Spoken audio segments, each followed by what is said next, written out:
Welcome to Front Office Pros. I'm Steve, and this is Joe. We've been breaking down some of the prominent trades that have happened over the trade deadline in the NFL, and we're here to talk to you about defensive end Bradley Chubb heading from Denver off to Miami, and which included a first-round pick and more, including running back Chase Edmonds. Joe, you are speaking for Broncos country right now. How are you feeling about Bradley Chubb, homegrown with a first-round pick a few years back? How are you feeling about him going to Miami? Yeah, man, I'm pumped, and I think I really am, and I think George Payton, I applaud him for making this move here. This was the move I've been waiting for, man. I really was kind of getting nervous if it was gonna happen.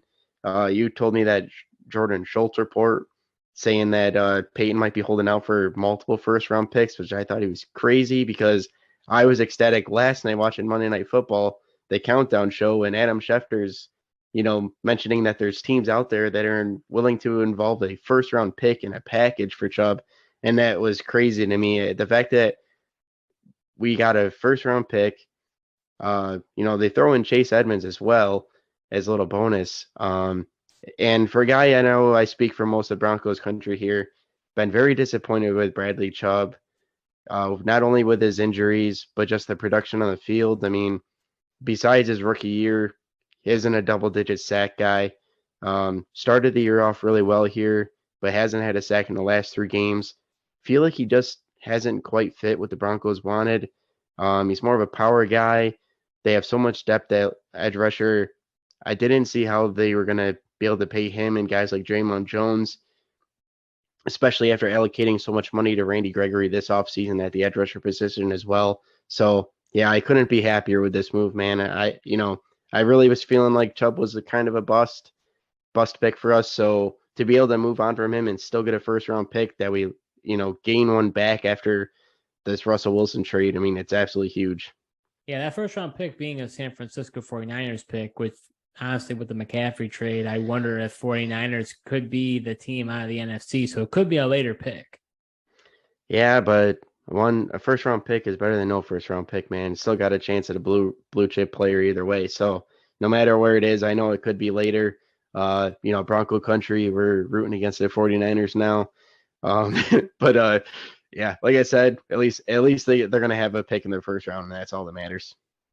Yeah, I mean, for Bradley Chubb, it's interesting. I thought, from a IDP, individual defensive player, like fantasy outlook, you know, the biggest thing, Joe, and I'll steal it from you. You say the best ability is availability. The guy just hasn't been able to stay healthy. Has been, healthy so far.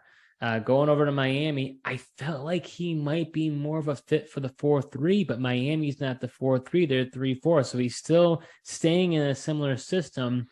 Obviously, Miami does blitz a lot of pressure that's created in that defensive scheme.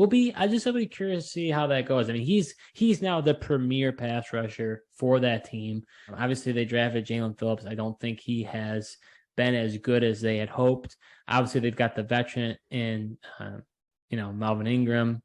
I don't see him really being much of a factor outside rotationally. And then they have Andrew Van Ginkel, who has shown promise over these past 2 years, but really has been a non-factor this season, just isn't being involved in that defense. So I think Chubb is now the guy. So it'll be really interesting across from Phillips, how that defense looks. I think Chubb gets double-digit sacks this year. I would hope so if you're a Miami Dolphins fan after giving up a first-round pick. I just think he's always been overrated. And it'll be really interesting to see the Miami Dolphins give him that huge extension that he's probably looking for. He's going to probably want to get top dollar. He just saw that they were willing to give up a first-round pick for him, so he's got all the negotiation power. I don't know. Would you expect him to get better, worse, stay the same in Miami? What do you think, Joe? I don't know. I think there's a potential for him to possibly get better. Just maybe a change of scenery provides that boost for him.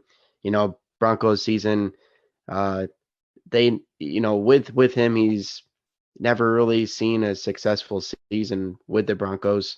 And then this season's not kind of going the way it's everyone expected. So maybe the going to a winning team here provides him a little more juice, gives him a little more energy. Um, we'll see if he hits the double-digit sack mark. I mean, he's more than halfway there this year. I mean, I know, like I said, he hasn't sacked in 3 games, but I'd find it, as you mentioned, I'd find it hard to believe that the Dolphins would trade a first-round pick and not give him that money. I'm just glad it's going to be another team besides the Broncos giving him the big money because I'm not sure he is worth it. Do you think he gets double-digit sacks this year?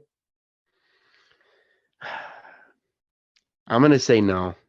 Really? I So don't. you think he's not gonna meet Well, expectations for them? I just don't know. Like you mentioned, I don't know if the Dolphins' defense situation is better for him or worse. I mean, like we mentioned before. I mean, I really think he is better fitted for the 4-3, seeing how he's more of a power rush guy. He's not a quick twitch, bendy guy. That's why you've seen guys like Baron Browning and Benito be better in Denver so far.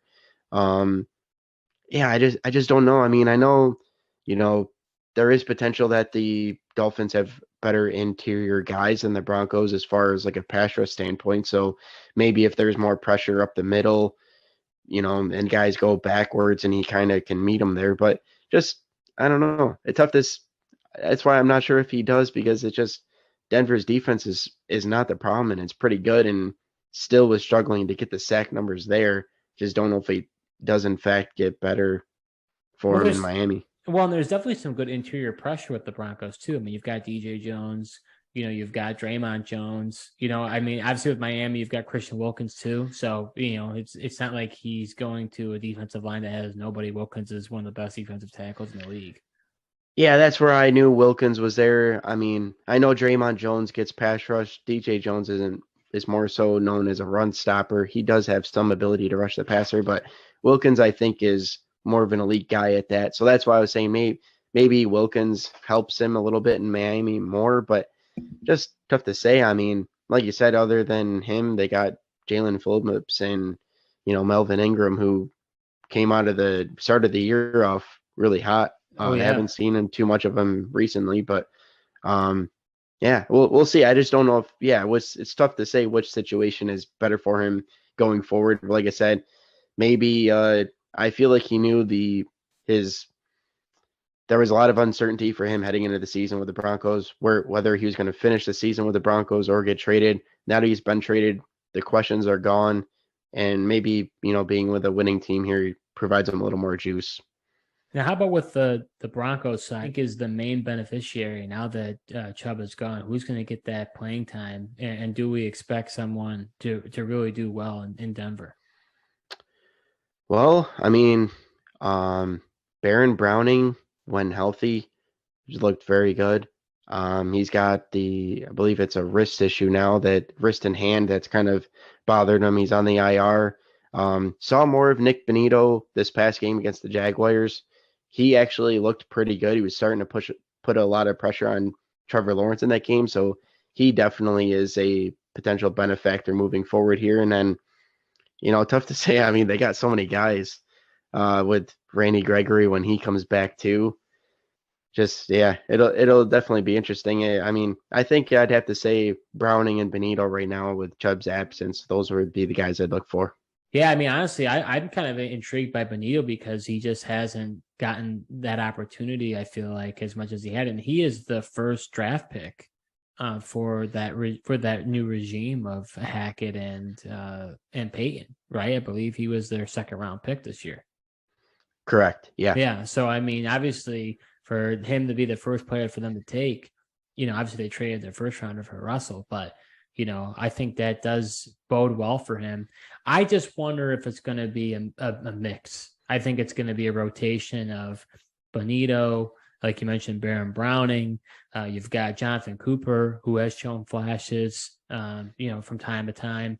Randy Gregory is the big free agent acquisition. Hasn't been able to stay healthy. Wasn't able to stay healthy before, but I mean, I think he's the premier guy. It'll be interesting to see if of those three, somebody kind of breaks out and really takes the lead job. I don't think at least this season, but should be interesting. Yeah, it'll definitely be interesting. I mean, absolutely, the Broncos want to use a rotation. They constantly want that fresh pass rush. I mean, so much so that they go and make another trade with the Jets and get Martin from the Jets, you know. So it just shows you they just want that continued rotation and keep providing depth. So, I forgot I about the mean, Martin trade too. Do you think Randy Gregory's injury is worse than they're indicating?